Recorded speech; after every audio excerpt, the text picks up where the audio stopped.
Conta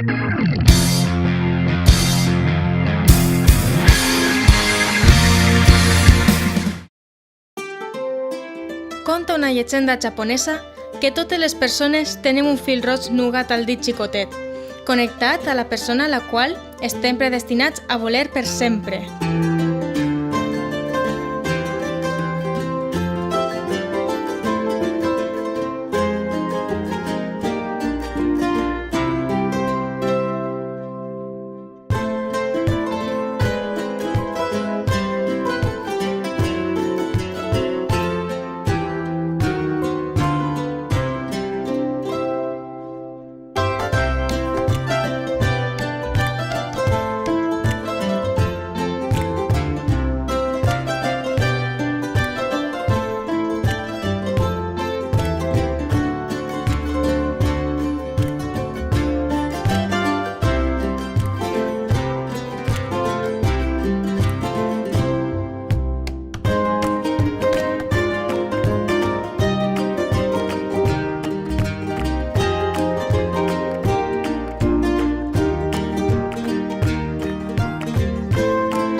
Però jo mai he cregut en llegendes japoneses.